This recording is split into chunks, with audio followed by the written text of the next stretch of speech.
So hi hello friends, అందరికీ నమస్తే. ఎలా ఉన్నారు మిత్రులందరికీ నమస్కారం.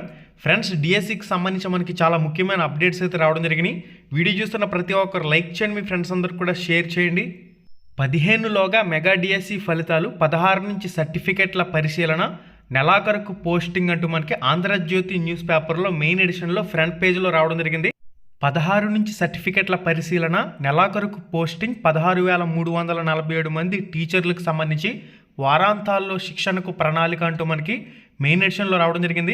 మెగా డిఎస్సి 2025 ఫలితాలను ఈ నెల 15లోగా విడుదల చేయాలని పాఠశాల విద్యాశాఖ నిర్ణయించింది. 16 నుంచి సర్టిఫికెట్ల పరిశీలన ప్రారంభించనుందంటూ కూడా ఒక పాయింట్లో మెన్షన్ చేశారు. క్రీడా కోటాకు సంబంధించి స్పోర్ట్స్ డిఎస్సికి సంబంధించి 421 పోస్టులకు సంబంధించిన వివరాలను ఇంకా సాప్ నుంచి అందలేదు. అవి రాగానే జిల్లా కట్ ఆఫ్ మార్కులు ప్రకటిస్తుందంటూ కూడా మనకు ఒక పాయింట్లో మెన్షన్ చేశారు. ఈలోగా మార్కులు నార్మలైజేషన్ ప్రక్రియ పూర్తి చేస్తారు. నెలాఖరు నాటికి కొత్త టీచర్లు పోస్టింగ్లు ఇవ్వాలని పాఠశాల విద్యాశాఖ యోచిస్తుంది. కాగా కొత్తగా వచ్చే 16,347 మందికి సంబంధించి ఉపాధ్యాయులకు వారాంతాల్లో శిక్షణ ఇవ్వాలని యోచిస్తుంది. సాధారణంగా ఈ శిక్షణ పోస్టింగ్కు ముందే పూర్తి చేస్తారు. ఇప్పటికే విద్యా సంవత్సరం ప్రారంభం కావటం, చాలా పాఠశాలల్లో టీచర్ల కొరత ఏర్పడటంతో 4-5 శని ఆదివారాల్లో శిక్షణ ఇవ్వాలని అధికారులు భావిస్తున్నారు. మొత్తంగా సెప్టెంబర్ మొదటి వారం నుంచి కొత్త టీచర్లు పాఠశాలల్లో చేరనున్నారు. ఇది గైస్ మనకి ఆంధ్రజ్యోతి న్యూస్ పేపర్లో మెయిన్ ఎడిషన్లో వచ్చిన ప్రధాన కథానాంశం. సెప్టెంబర్ మొదటి వారం నుంచి కొత్త టీచర్లు పాఠశాలల్లోకి వెళ్ళే విధంగా ప్రణాళిక చేస్తే చాలా శుభసూచకంగా దీన్ని మనం పరిగణించవచ్చు. మనకి నెక్స్ట్ అప్డేట్ వచ్చేసరికి మెగా డిఎస్సి తుదికీపై ఫిర్యాదు అంటూ మనకి ఈనాడు న్యూస్ పేపర్లో మెయిన్ ఎడిషన్లో రావడం జరిగింది. మెగా డిఎస్సి తుదికీలోను కొన్ని ప్రశ్నలకు జవాబు తప్పుగా ఉన్నాయని నెల్లూరుకి చెందిన ఓ అభ్యర్థి డిఎస్సి హెల్ప్ లైన్ నంబర్లకు ఫోన్ చేసి ఫిర్యాదు చేశారు. జూలై 1న ఉదయం విడతలో నిర్వహించిన ఎస్జిటి పరీక్షలో 4 ప్రశ్నలు తుది కీలోను అంటే ఫైనల్ కీలోను తప్పులున్నాయని వాటిని సవరించాలని చెప్పేసి కోరడం జరిగింది. ప్రాథమిక కీపై అభ్యంతరాలు తెలిపిన అంటే అబ్జెక్షన్లు పెట్టినా పరిగణలోకి తీసుకోలేదని వెల్లడించారు. వీటిని పరిశీలించాలని అభ్యర్థిస్తున్నారు. వీళ్ళు ఏదైతే మిస్టేక్ చేశారో ఆ మిస్టేక్ని డైరెక్ట్గా అఫీషియల్ ఈనాడు పేపర్లోనే పబ్లిష్ చేసుకున్నారు. మనకి నెక్స్ట్ అప్డేట్ వచ్చేసరికి మార్కులు కోల్పోవలసిందేనంటూ సాక్షి న్యూస్ పేపర్లో మనకి మెయిన్ ఎడిషన్లో రావడం జరిగింది. మెగా డిఎస్సి ఎస్జిటి పరీక్షలో ఒక ప్రశ్నకు తప్పు సమాధానం అంటూ మనకి ఇన్ఫర్మేషన్లో రావడం జరిగింది. మనం ఏదైతే వీడియోలో డిస్కస్ చేసిన ప్రశ్న ఉందో ఫైనల్ కీలో తప్పులు అని చెప్పేసి మనం ఒక వీడియో అయితే చేయడం జరిగింది.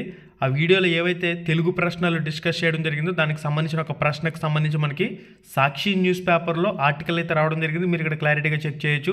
అభ్యంతరం తెలిపినా పరిష్కరించలేదంటున్న అభ్యర్థులంటూ కూడా మనకి క్లారిటీగా మెన్షన్ చేశారు. 8వ తరగతి తెలుగు పాఠ్యపుస్తకంలో పేజ్ నెంబర్ 146లో దీనికి సంబంధించిన ఆతిథ్యం అనే పాఠ్యాంశం ఈ విషయం స్పష్టంగా ఉండటం గమనార్హం. అయితే ఇక్కడ ఆప్షన్లలో తప్పులు ఉండడం వల్ల ఈ ప్రశ్నకు సంబంధించి యాడ్ స్కోర్ అయితే ఇవ్వాల్సి ఉంటుంది. కానీ యాడ్ స్కోర్ ఇవ్వకుండా వాళ్ళకి నచ్చిన ఒక ఆప్షన్ అనేది ఆన్సర్ కింద ఇచ్చారు. దానివల్ల మిగిలిన అభ్యర్థులు ఏవైతే ఆప్షన్లు పెట్టుంటారో వాటికి సంబంధించి అర మార్కు కోల్పోయే ప్రమాదం అయితే ఉంటుంది. దానికి సంబంధించిన కంప్లీట్ డేటా అంతా కూడా మనకి ఇక్కడ స్క్రీన్ మీద మీరైతే చెక్ చేయొచ్చు. ఏవైతే ఫైనల్ కీలో కొన్ని మిస్టేక్స్ ఉన్నాయో వాటన్నింటినీ కూడా ఖచ్చితంగా కన్సిడర్ చేసి వాటిని కూడా యాడ్ చేయవలసిన అవసరం అయితే ఉంది. ఏపీడిఎస్సి అఫీషియల్ వెబ్సైట్లో హెల్ప్ లైన్ నెంబర్స్ వర్కింగ్ డేస్లో కంపల్సరీగా మీరు అబ్జెక్షన్ అయితే పెట్టండి, అబ్జెక్షన్ అయితే చేయండి హెల్ప్ లైన్ నెంబర్ వాళ్ళకి కాల్ చేసి. దాంతోపాటుగా కుదిరితే మంగళగిరి విద్యాభవన్కి కూడా వెళ్ళి పక్కా టెక్స్ట్ బుక్ ప్రూఫ్తో వాళ్ళకి మీరు డీటెయిల్స్ అనేవి సబ్మిట్ చేసినా కానీ చాలా యూజ్ అయ్యే అవకాశం ఉంటుంది. మనకి నెక్స్ట్ అప్డేట్ వచ్చేసరికి డిఎస్సి క్రీడా కోట అభ్యర్థుల ధ్రువపత్రాల పరిశీలన అంటూ మనకి ఇన్ఫర్మేషన్లో రావడం జరిగింది. మెగా డిఎస్సిలో స్పోర్ట్స్ కోట డిఎస్సి కింద దరఖాస్తు చేసుకున్న అభ్యర్థుల ధ్రువపత్రాల పరిశీలన విజయవాడలో శనివారం చేపట్టారు. రాష్ట్ర నలుమూలల నుంచి మొత్తంగా 13 జిల్లాల నుంచి 1221 మంది ఐజీఎంసీ స్టేడియం డిఎస్సిఏ కార్యాలయం వద్ద పరిశీలనకు వచ్చారు. ఇది 2 రోజులు కొనసాగుతుందని చెప్పిన అభ్యర్థులంతా ఒకే రోజు వచ్చారు. ఒక్కో అభ్యర్థి అకాడమిక్ క్రీడా ధ్రువపత్రాల పరిశీలనకు ఎక్కువ సమయం పట్టింది. దీంతో శనివారం ప్రక్రియ పూర్తయ్యేలా లేకపోవడంతో అందరి ధ్రువపత్రాలు పరిశీలించాలని అభ్యర్థులు నినాదాలు చేయగా ఉద్రిక్తత నెలకొంది. పోలీస్ బందోబస్తు ఏర్పాటు చేశారు. శనివారం రాత్రి 8 గంటల వరకు సుమారుగా 600 మంది అభ్యర్థుల ధ్రువపత్రాలనైతే సరిచూశారు. ఆదివారం కూడా పరిశీలన కొనసాగుతుందని అభ్యర్థులకు టోకెన్లు అయితే ఇచ్చారు. సాప్ పరిపాలనాధికారి ఆర్ వెంకటరమణ నాయక్ మాట్లాడుతూ పత్రాల పరిశీలన పూర్తయ్యాక ప్రాధాన్యత క్రమంలో జాబితా వెల్లడిస్తాం, అభ్యంతరాలుంటే వారంలోగా చెబితే అభ్యంతరాలు పరిశీలించి తుది జాబితాను రాష్ట్ర విద్యాశాఖకు సమర్పిస్తామన్నారు. ఇది దీనికి సంబంధించిన స్పోర్ట్స్ కోటా డిఎస్సి అభ్యర్థులు ఎవరైతే ఉన్నారో వారికి సంబంధించిన లేటెస్ట్ అప్డేట్ ఇన్ఫర్మేషన్ అయితే ఈ విధంగా రావడం జరిగింది. స్పోర్ట్స్ కోటా డిఎస్సికి సంబంధించి 1:5 నిష్పత్తిలో, అంటే ఒక పోస్ట్కి 5గురిని సర్టిఫికేట్ల వెరిఫికేషన్కి పిలిచినట్లు కూడా మనకి ఏదైతే స్పోర్ట్స్ కోటా డిఎస్సికి సంబంధించిన మెసేజ్ వచ్చిందో ఆ మెసేజ్లో మెన్షన్ చేశారు. కాబట్టి స్పోర్ట్స్ కోటా డిఎస్సికి సంబంధించిన సర్టిఫికేట్ల వెరిఫికేషన్కి హాజరైన అభ్యర్థులు ఎవరైతే ఉన్నారో అక్కడ ఏంది కథ, ఏం జరుగుతుంది?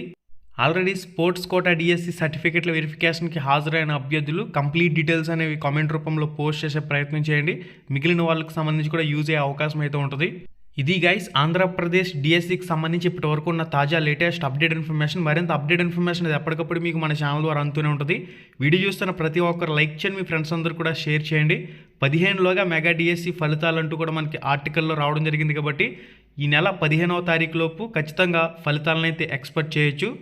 డిఎస్సి అనేది 80 మార్క్స్కి జరుగుతుంది. అదేవిధంగా టెట్ అనేది 20% వెయిటేజ్ యాడ్ అవుతుంది. కాబట్టి మొత్తంగా 100% 100 మార్క్స్కి సంబంధించిన ఫలితాలు అనేవి మనకి నెక్స్ట్ విడుదలయ్యే అవకాశం అయితే కనిపిస్తుంది. అనంతరం 13 జిల్లాలకు సంబంధించిన మెరిట్ లిస్టులు, 13 జిల్లాలకు సంబంధించిన సెలక్షన్ లిస్టులు కూడా వెబ్సైట్లో అందుబాటులోకి వచ్చే అవకాశం అయితే ఉంటుంది. మొత్తంగా 16,347 పోస్టులకు సంబంధించి 1:1 నిష్పత్తిలో మనకి సర్టిఫికేట్ల వెరిఫికేషన్కి కానీ పిలిచినట్లయితే నేరుగా ఒక అభ్యర్థిని ఒక పోస్టుకు మాత్రమే ఎంపిక చేసి సర్టిఫికేట్ల వెరిఫికేషన్ అయితే చేపడతారు. ఒక అభ్యర్థి ఒక పోస్టుకు మాత్రమే సెలెక్ట్ అవుతాడు. కాబట్టి ఇది కూడా ఒక మంచి అంశం. అంటే పోస్ట్ ప్రిఫరెన్స్ ప్రకారం ఒక అభ్యర్థి ఒక పోస్టుకు మాత్రమే ఎలిజిబుల్ అవుతాడు, మిగిలిన అన్ని పోస్టుల్లో కూడా క్యాన్సిల్ అవుతాడు. అభ్యర్థికి వచ్చిన మార్కుల ప్రకారం ఫస్ట్ ప్రిఫరెన్స్ స్కూల్ అసిస్టెంట్ పెట్టుకుంటే అక్కడే పోస్ట్ అనేది వచ్చేస్తుంది. మిగిలిన సెకండ్ ప్రిఫరెన్స్లో టీజీటీ ఉన్న, థర్డ్ ప్రిఫరెన్స్లో పీజీటీ పోస్ట్ గ్రాడ్యుయేషన్ ఉన్న, ఫోర్త్ ప్రిఫరెన్స్లో ఎస్జిటి సెకండరీ గ్రేడ్ టీచర్ ఉన్న ఒకే అభ్యర్థి అన్ని పరీక్షల్లో కూడా ప్రథమ స్థానంలో ఉండి మంచి స్కోర్లు చేసినా కానీ అభ్యర్థిని పోస్ట్ ప్రిఫరెన్స్ ప్రకారం ఒక పోస్టుకు మాత్రమే సెలెక్ట్ చేస్తారు. మిగిలిన పోస్టుల్లో క్యాన్సిల్ చేసి నెక్స్ట్ మెరిట్ క్యాండిడేట్స్కి అవకాశం అయితే ఉంటుంది. కాబట్టి ఇది కూడా ఒక మంచి శుభ సూచకమే. మీకు వచ్చిన మంచి ర్యాంక్ ప్రకారం మీరు కోరుకున్న మేనేజ్మెంట్లో పోస్ట్ వచ్చే అవకాశం ఉంటుంది. అంటే మున్సిపల్ మేనేజ్మెంట్కి సంబంధించి కానివ్వండి, మున్సిపల్ కార్పొరేషన్కి సంబంధించి కానివ్వండి, local body, government bodies, ZPP, MPP స్కూల్స్కి సంబంధించి కానివ్వండి, మీకు వచ్చిన ర్యాంక్ ప్రకారం అక్కడ ఆటోమేటిక్గా ఆ మేనేజ్మెంట్లో మీరు సెలెక్ట్ అయ్యే అవకాశం అయితే ఉంటుంది. మీరు ఇచ్చుకున్న పోస్ట్ ప్రిఫరెన్స్ ప్రకారం సెలక్షన్ అయితే జరుగుతుంది. ఓకే గైస్, మరింత అప్డేట్ ఇన్ఫర్మేషన్ వీడియోతో మళ్ళీ కలుసుకుందాం. శుభం, ధన్యవాదాలు.